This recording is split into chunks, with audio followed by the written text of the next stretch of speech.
주님의 그 사랑을 기억하며 다 같이 마음 다해 기도하도록 하겠습니다.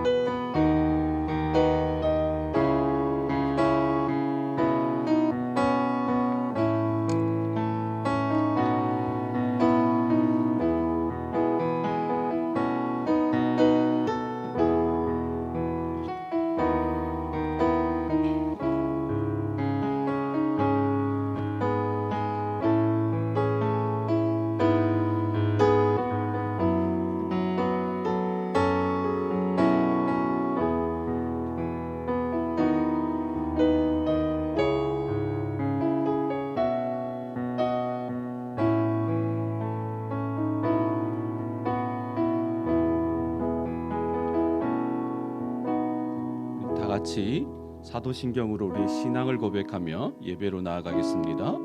전능하사 천지를 만드신 하나님 아버지를 내가 믿사오며 그 외아들 우리 주 예수 그리스도를 믿사오니 이는 성령으로 잉태하사 동정녀 마리아에게 나시고 본디오 빌라도에게 고난을 받으사 십자가에 못 박혀 죽으시고 장사한 지 사흘 만에 죽은 자 가운데서 다시 살아나시며 하늘에 오르사 전능하신 하나님 우편에 앉아 계시다가 저희로서 산자와 죽은 자를 심판하러 오시리라.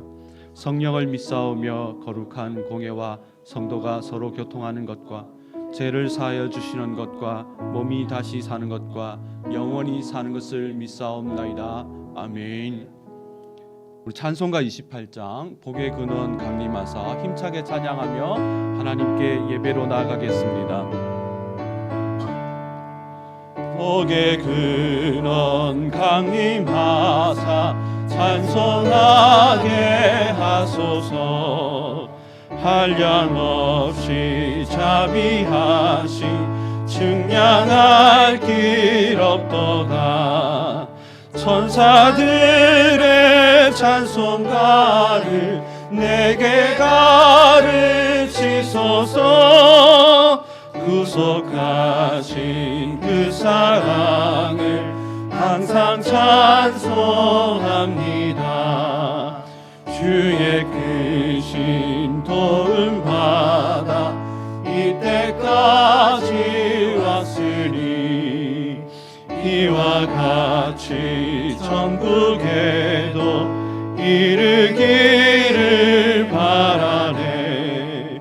하나님의 품을 떠나 죄에 빠진 우리를 예수 구원하시려고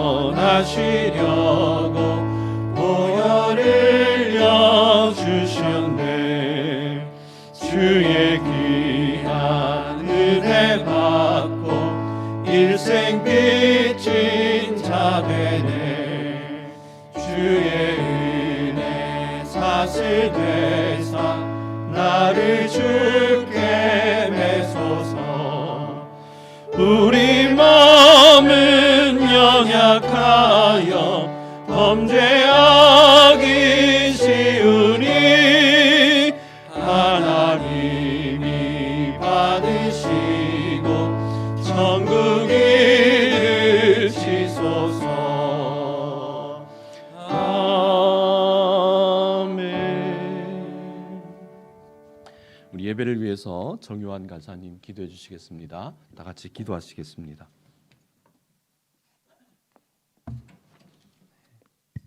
기도하겠습니다.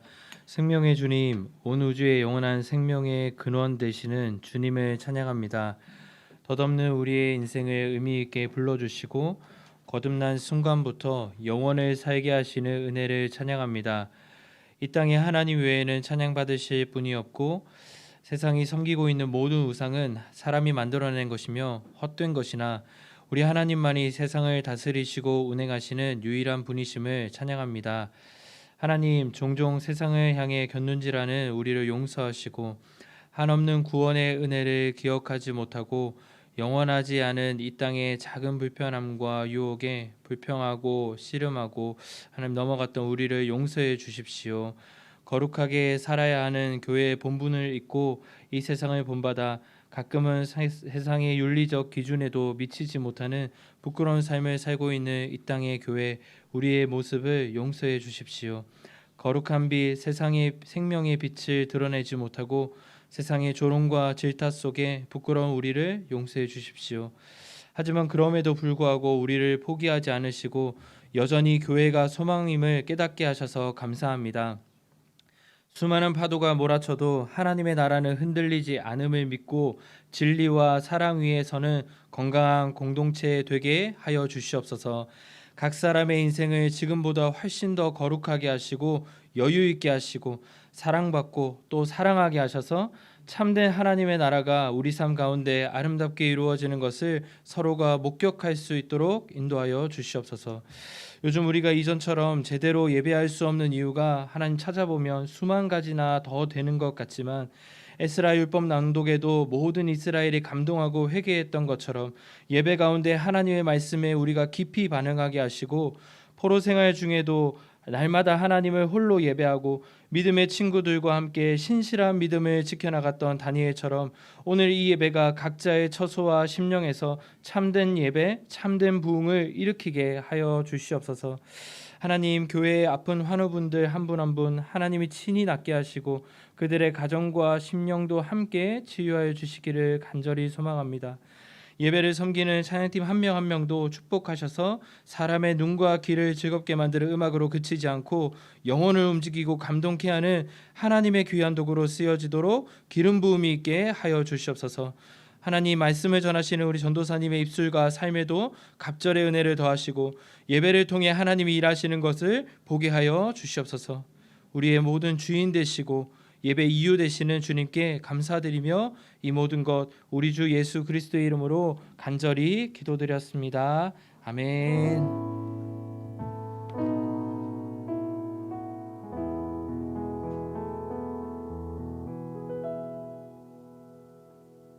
하나님의 말씀 보시겠습니다. 하나님 말씀은 미가서 구약성경 미가서 6장 1절부터 16절 말씀입니다. 미가서 6장 1절부터 16절 말씀을 제가 한 절 읽고 여러분이 한 절 읽고 교독하겠습니다. 구약성경 1295페이지 미가서 6장 1절부터 16절 말씀입니다. 제가 먼저 읽겠습니다. 너희는 여호와의 말씀을 들을지어다. 너는 일어나서 산을 향하여 변론하여 작은 산들이 내 목소리를 듣게 하라 하셨나니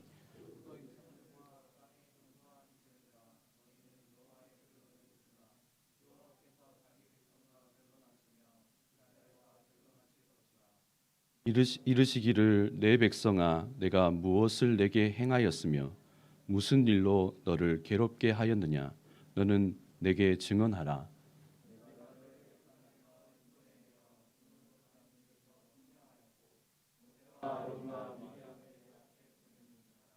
내 백성아 너는 모압 왕 발락이 꾀한 것과 부올의 아들 발람이 그에게 대답한 것을 기억하며 시팀에서부터 길갈까지의 일을 기억하라. 그리하면 나 여호와가 공의롭게 행한 일을 알리라 하실 것이니라.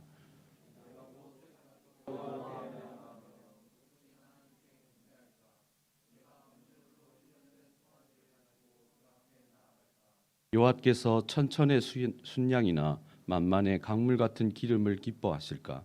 내 허물을 위하여 내 맏아들을 내 영혼의 죄로 말미암아 내 몸의 열매를 드릴까?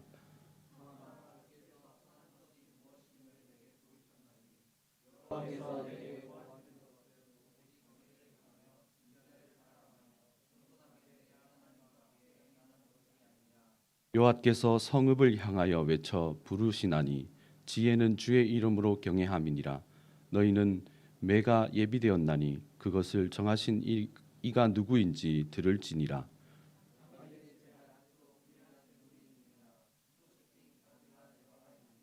내가 만일 부정한 저울을 썼거나 주머니에 거짓 저울추를 두었으면 깨끗하겠느냐?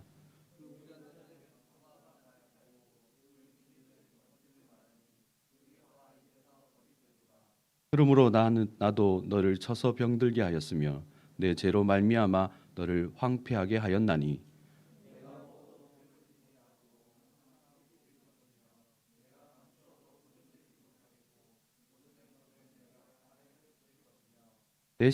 내가 씨를 뿌려도 추수하지 못할 것이며 감람 열매를 밟아도 기름을 내 몸에 바르지 못할 것이며 포도를 밟아도 술을 마시지 못하리라.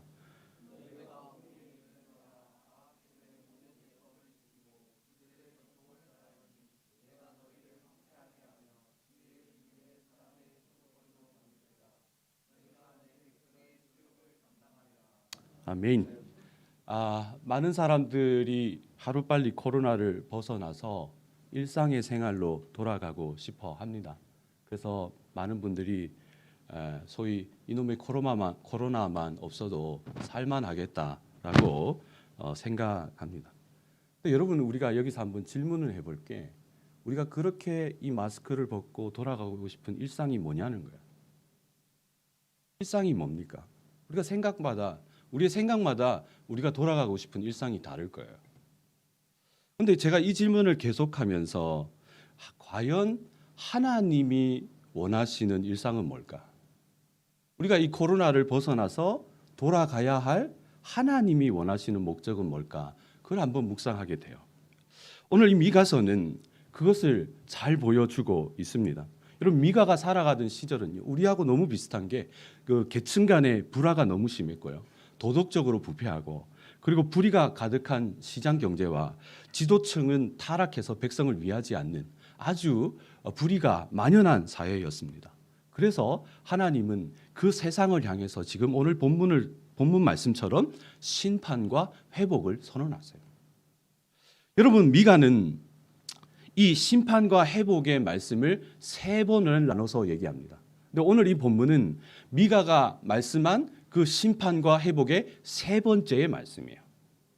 근데 첫 번째와 두 번째의 예언과 달리 이 3번째는 심판할 수밖에 없는, 오늘 이 본문의 첫 절에 보면 내가 참고 참았지만은 너희를 심판할 수밖에 없는 심판의 당위성에 대해서 얘기를 해요.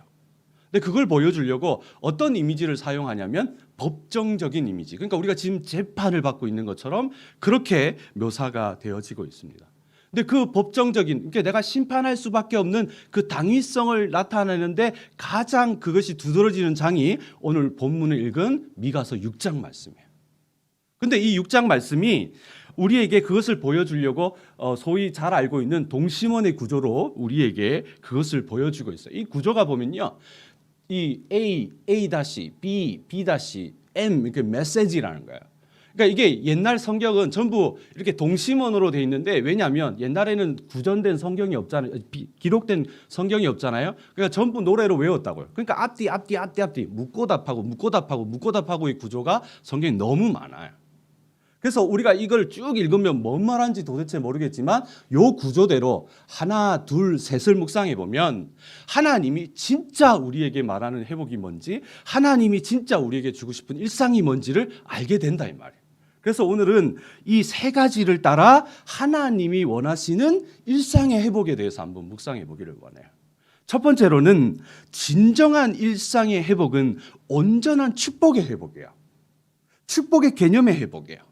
여러분, 일상이라는 것은 매일 반복되는 평범한 삶을 말해요. 그게 국어적인 사전의 의미입니다. 근데 우리가 바라는 일상이라는 것은 이 드라이한, 그러니까 어떤 감정적이지 않은 사전적인 의미를 넘어서 일상, 내가 돌아가고 싶은 일상, 그러면 거기에 소망적인 의미를 딱 포함합니다. 내가 사실은 이 노래가 무슨 노래인지 잘 모르겠지만은 내일은 해가 뜬다, 내일은 해가 이게 반응이 이게 무슨 노래인지 모르겠어요. 하여튼 이 가사 딱 생각이 나더라고요. 내일은 해가 당연히 뜨는데 그 뜨는 해에다가 우리는 소망을 집어넣는단 말이에요. 해가 뭔 잘못이 있습니까? 해가 무슨 의미가 있습니까? 근데 우리는 내일은 해가 뜬다, 내일은 해가 뜬다, 그 해에다가 우리의 소망을 집어넣기는 하는 거예요. 우리는 항상 돌아가고 싶은 일상에 내 소망을 집어넣어요. 근데 오늘 이 본문에서 미가가 전하는 이 이스라엘 백성의 미래의 일상은 온갖 저주로 가득해요. 병들고 황폐해지고 배가 고프고 마시지 못하고 정말 생각만 해도 두려운 일들이 계속 선언이 되는 겁니다. 그것이 6장 13절부터 15절 말씀이에요. 그 미래적인 하나님의 심판의 얘기예요. 그런데 그게 짝을 이루는 답이 어디에 있죠? 그것이 우리가 구조로 살펴봤던 것처럼 앞선 말씀 미가서 6장 3절 5절 이렇게 짝이에요. 미래에 그 하나님이 왜 심판을 허락하시는가의 짝이 그 3절부터 5절에 나와 있는 거예요. 우리가 그 말씀 같이 한번 묵상해 보겠습니다. 읽어 보겠습니다. 3절부터 5절 말씀 같이 읽습니다. 시작. 이르시기를 내 백성아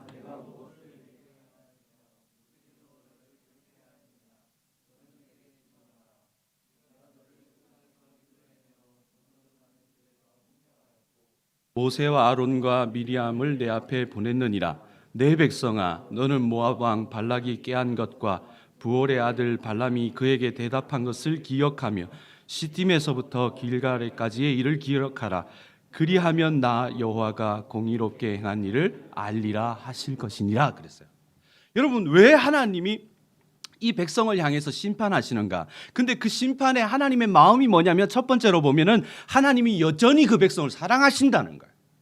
3절과 5절에 하나님이 계속 그들을 부르기를 뭐라 그러냐면 내 백성아 그렇게 얘기해요. 너희는 나의 소유다. 그리고 4절에는 뭐라고 그럽니까? 내가 너희를 속량하였고 내가 너희의 잘못 때문에 너희를 저주하고 너희를 심판하지만은 여전히 너희는 내가 속량한 나의 백성이다. 이것이 하나님의 마음이에요. 아멘이십니까?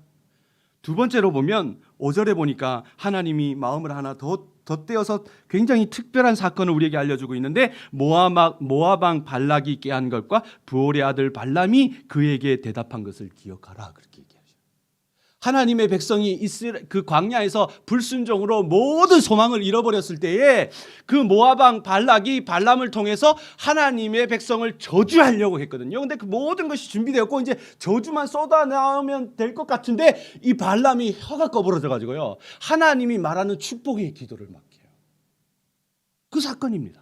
당연히 저주받아야 할 백성을 하나님이 주권적으로 개입해서 축복한 사건을 이 심판을 받는 이스라엘 백성에게 너희는 그 사건을 기억하거라 그렇게 얘기해요. 그럼 무슨 말입니까? 하나님은 지금 이 백성을 심판하시고 하나님이 이 백성에게 고난을 주시지만은 그 마음 안에 여전히 사랑하는 마음이 있어요. 여전히 그 백성을 축복하기를 원하는 마음이 있다 이 말이에요. 그러면 하나님은 왜 사랑하신데 그 백성에게 고난을 주시는가? 여전히 하나님의 소유인데 왜 어려움을 주시는가? 그것은 우리는 이스라엘과 하나님 사이에 맺은 언약의 개념을 통해서 우리는 알 수가 있어요.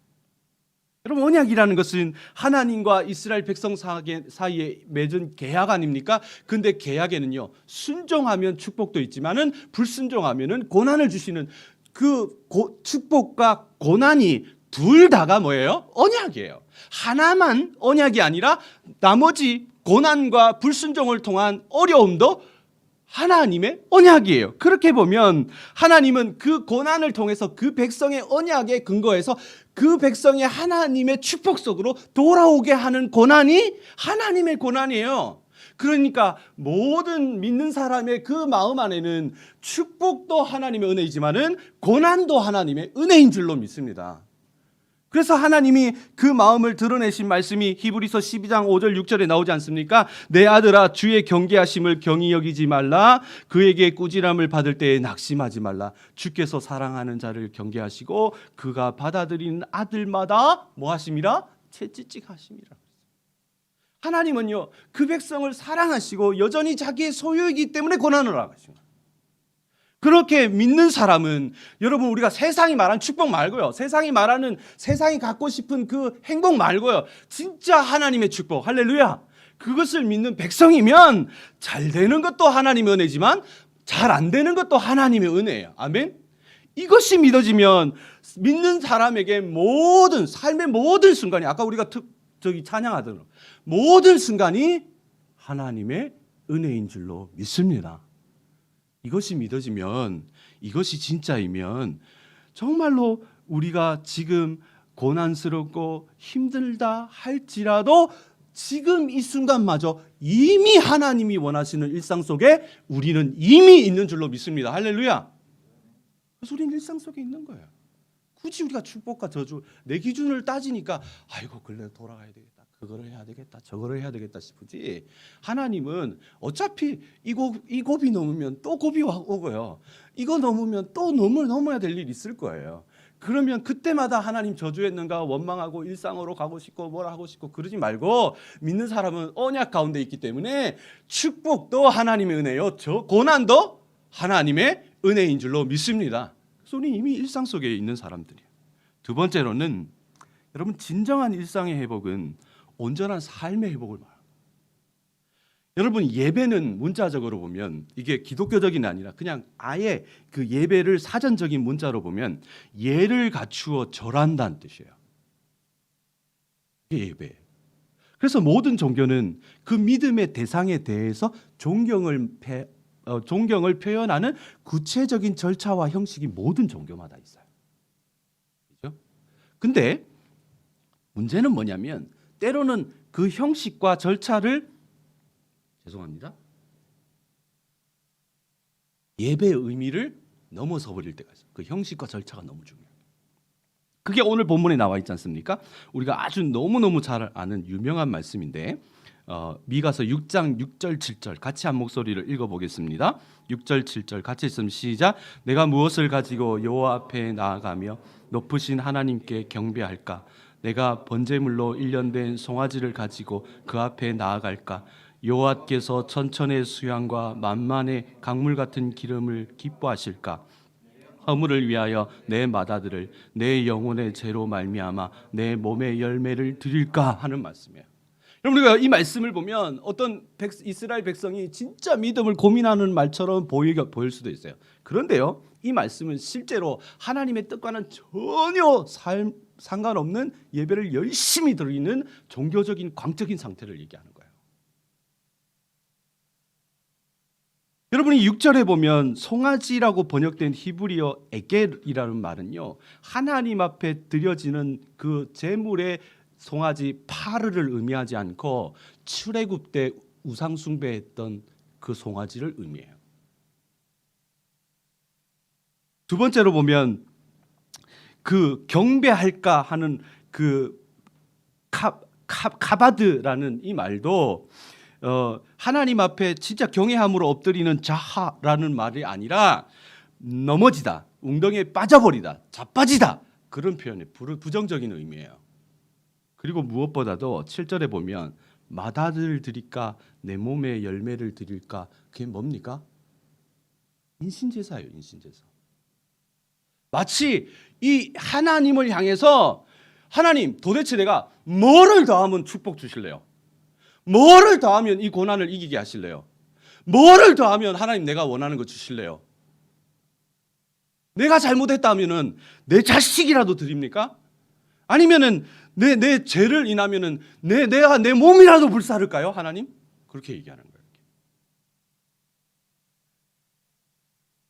그들은 여전히 자기가 원하는 것을 위해서 하나님을 왜곡시켜 놓고 하나님을 이용하고 그 왜곡된 마음으로 일련된 수송아지라고 하는 형식주의, 막 좋은 것 중에 좋은 거, 막 이런 형식주의.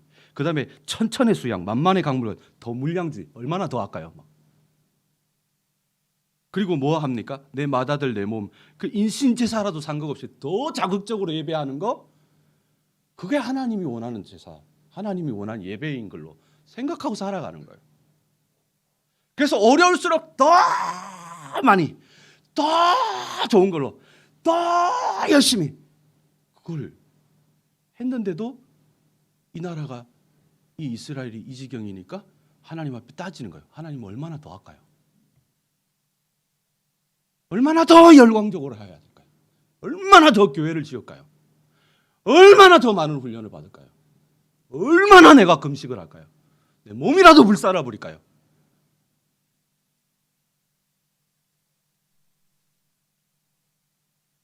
그들이 갖고 있는 종교적인 명분이에요, 그것이.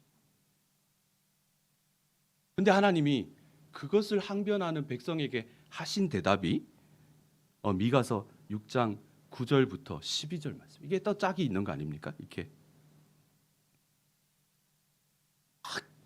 막 하니까 하나님이 답변하신 거예요. 그게 뭐냐면 9절부터 12절 말씀이에요. 그들이 좋아하는 열정적인 종교 생활에 대해서 하나님은 제사로 답을 안 하시고, 그래 네가 그렇게 나를 예배를 잘하고 네가 그렇게 진짜 믿음이 좋고 네가 그렇게 놀라운 사람이라면 네 삶을 봐라. 네 삶. 네가 진짜 나를 예배한 거면 네가 살고 있는 세상에서 그것이 드러나야 되는 거 아니냐. 하나님이 하신 말씀이에요. 10절에 뭐라고 얘기합니까? 악인의 집에 불의한 재물과 가증한 애발. 11절에 부정한 저울과 거짓 출. 할머니가 오곡 장사였는데요. 곡물 장사. 길거리에 달아놓고 할머니가 맨날 그 밑에 이렇게 할머니 대 있죠. 옛날에 그죠? 쓰는 방법이 있죠. 이렇게 도톰하게 하고 싹 쓸면 그보다 작게 들어가는 방식이 있더라고요. 그게 그거 아닙니까? 부정한 저울과 거짓주. 그리고 12절에 강포한 부자와 거짓이요. 온갖 이 땅 그 예배당에 와서 성전에 와서는 하나님 앞에 예배하고 막 몸에 제사라도 드릴 만큼 온갖 세상에 좋은 것 교회는 다 잡아치고는 가정은 무너져 있고 직장은 무너져 있고 삶은 무너져 있는 거예요. 하나님 싫어하시고.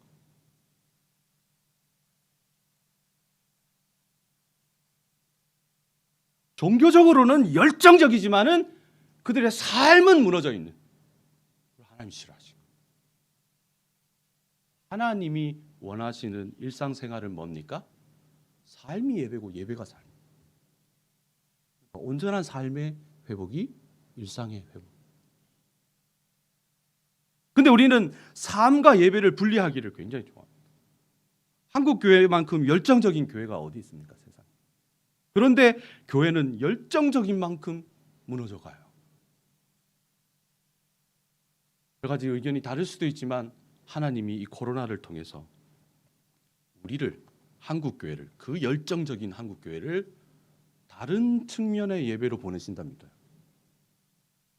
가정으로 보내고 계세요. 직장으로 보내고 계세요.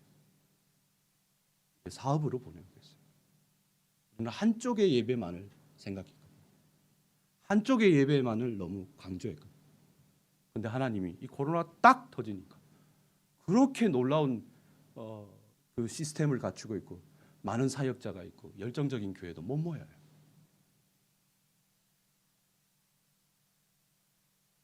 그러면 하나님이 어디서 예배하기를 원하십니까? 여러분의 가정은 안녕하십니까? 여러분의 직장은 샬롬하십니까? 여러분 안식일을 의미하는 샤밧은 평화인데 그 샤밧에서 샬롬이 나옵니다. 그러니까 예배는 샬롬해야 됩니다. 그러니까 내 가정의 샤밧 안식은 샬롬하는 것이 예배입니다.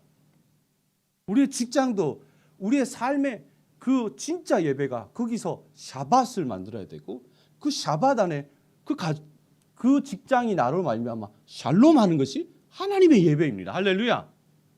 그래서 하나님이 원하시는 일상의 두 번째 모습이 뭐예요? 온전한 예배의 회복. 다시 말하면 삶의 회복인 줄로 믿습니다. 그걸로 돌아가야 돼 우리. 세 번째로는 진정한 일상의 회복이 뭐냐면 이 그 교차 구조를 통해서 가장 핵심으로 보여주시는 말씀이 이거예요. 세 번째 말씀, 8절이에요. 8절. 하나님이 진짜 이렇기 때문에 너희를 심판하는데 너희가 이런 예배를 드리고 있기 때문에 내가 하고 싶은 말이 이 8절이에요. 같이 한번 읽어보겠습니다. 8절 말씀입니다. 시작. 사람아 주께서 선한 것을 내게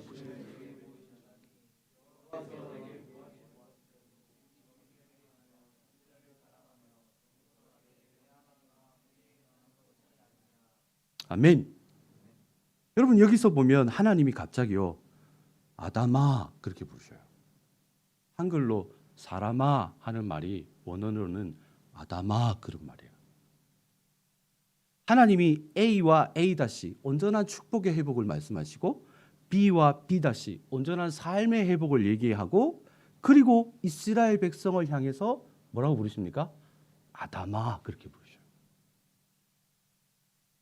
그건 뭐냐면 마치 창세기에 아담과 하와가 죄를 짓고요, 그 수풀에 숨어서, 그러니까 자기의 수치와 부끄러움과 자기가 생각하는 그 망령된 생각 속에서 갇혀갖고 자에 함몰되어 있을 때에 하나님이 그 수풀 동산에서 아담아 아담아 부른 것처럼, 지금 자신의 그 죄악 속에서, 자신의 모습 속에서, 하나님이 원하지도 않는 예배 속에서 종교적인 열정에 함몰되어 있는 그 백성들을 향해서 하나님이 부르시기를 아담아 부르시는 거예요.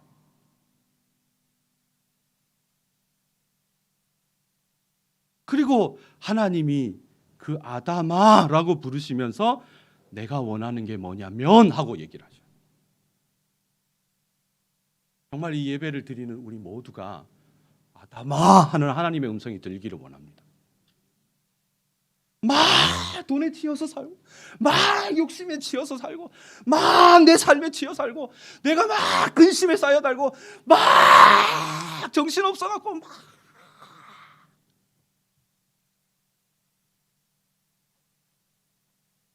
부르셔요. 아담아.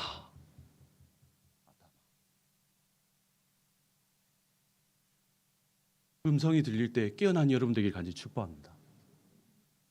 그럴 때 하나님이 원하시는 게 뭐냐면요, 첫 번째로는 공의예요. 공의. 미시파트라는 히브리어입니다. 이게 구약 성경에 200번이 나와요. 정의를 행하는 삶이에요.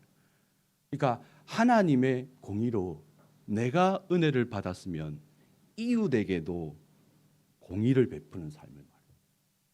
속이지 않고 장사하는 거, 쉽게 얘기하면 속이지 않고 사는 거예요. 나 얻으려고 남을 죽이지 않는 삶이 뭐예요? 미시파트, 공의예요. 두 번째로는 뭡니까? 헤세드입니다. 헤세드. 인자라고 한 것이 헤세드입니다. 근데 이 헤세드를 완벽하게 번역할 수 있는 세상 말이 없어요. 우리나라도 아리라, 우리 정 그러면 해석할 게 없잖아요. 영어로 아무리 뛰어난 영어 박사도 해석할 게 없잖아요. 정 그러면 너무 다양하게 쓰기 때문에. 근데 그만큼 쓰이는 말이 헤세드입니다. 하나님의 언약 안에서 절대 변하지 않는 하나님의 본성을 헤세드라 그러거든요. 변하지 않으니까 때로는 참아야 되면 하나님의 헤세드가 어떻게 나타납니까? 인자하심, 그러니까 오래 참으심으로 나타납니다. 이 사랑이 필요하면 뭐로 나타납니까? 인자로. 그래서 또 이게 잡아져 있으면 그 하나님의 헤세드가 어떻게 나타납니까? 섬김으로 나타납니다. 그래서 성경에 헤세드란 동일한 말을, 어떤 말은 사랑이라고, 어떤 말은 인자라고 그러고, 어떤 사람은 긍휼로 번역되고, 어떤 섬김으로 번역, 굉장히 다양하게 번역. 근데 하나님의 본성이 뭡니까? 헤세드입니다. 그러면 공의, 미시파트도 하나님의 본성이요, 헤세드도 하나님의 본성이에요. 그러면 제가 이걸 묵상하면서 도대체 하나님, 나는 나 같은 인간이 뭔 놈의 정의를, 나 같은 뭔 헤세드를, 그런데 하나님이 세 번째 얘기를 하지 않습니까? 겸손히 내 하나님과 행하는 것이라. 여러분, 하나님과 친밀함, 제가 요즘에 굉장히 고민하고 묵상하는 게 친밀함이에요. 친밀함. 우리 하나님 친밀하게 내가 살아가면 따라가고 싶어요. 동행하고 싶어요. 그 따라가 보면 자꾸 냄새 묻어나요. 그렇죠? 공사판에 있는 사람 자꾸 따라보면 공사판. 저도 이번 달에 옷 2개 버렸는데 공사판 가니까 그래요. 그러니까 하나님 자꾸 동행하면 뭐 묻어나요? 미시파트와 헤세드가 묻어나요. 하나님이 원하는 게 뭐예요? 그러면 나하고 친밀하게 가자. 나랑 가자. 나랑 가면 뭐가 나타나요? 미시파트, 공의가 나타나요. 하나님이 계신데 어떻게 남을 죽여요? 하나님 앞에 자꾸 사랑을 받는데 인자가 묻어나죠. 그죠? 그게 하나님이 원하시는 거예요. 결론적으로 하나님이 원하시는 백성의 삶은 하나님과 친밀하게 동행함으로 우리 삶에서 하나님의 성품을 내가 드러나는 게 아니라 드러나게 하시는 거예요. 그게 하나님이 원하시는 우리의 일상의 삶이에요. 뭘로 일상을 돌아가기를 원하시냐는 거예요. 하나님이 원하는 일상이라는 것은 삶의 모든 순간을 은혜로 여기는 삶인 줄로 믿습니다. 두 번째로는 뭐였습니까? 온전한 삶이 회복되는 거예요. 온전한 예배가 회복되는 거예요. 세 번째로는 하나님과 친밀하게 동행함으로 하나님의 성품이 우리 안에 드러나게 하는 것. 그것이 일상이에요. 마스크 벗는 거 말고. 벗으면 뭐 할 건데. 근데 우리 마음 안에 이런 마음 이제 좀 나타날 겁니다. 그 내가 알고 아는데 모르는데 안 하는 겁니까? 알지. 안 된다는 거야. 안 돼요. 몰라서 안 하는 게 아닙니다. 마음은 원으로 돼 육신이 약하다는 베드로의 말을 우리가 얼마나 달고 사는지 모릅니다. 그래서 늘 믿음의 이야기는 교회 안에서만 머물고 세상으로는 흘러가지를 못해요. 그러지를 못합니다. 오늘 본문의 이스라엘 백성도 마찬가지예요. 그 맨 마지막에 나와 있지 않습니까? 16절 말씀 같이 한번 읽겠습니다. 6장 16절 말씀 같이 읽습니다. 시작. 너희가 오므리의 율례와 아합의 집의 모든 예법을 지키며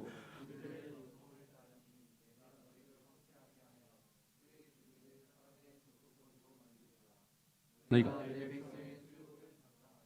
여러분 여기서 그 미가가 자기가 속한 세상을 뭐라고 표현합니까? 오므리의 율례와 아합의 집의 모든 예법과 예법을 지키고 따르는 것이 미가가 속한 세상이라고 했습니다. 그러니까 미가는 자기가 지금 어떤 세상을 살고 있는지 모르고 이런 얘기를 하는 게 아닙니다. 여러분 오므리는 북이스라엘의 아합의 왕족의 그 왕가를 말합니다. 오므리.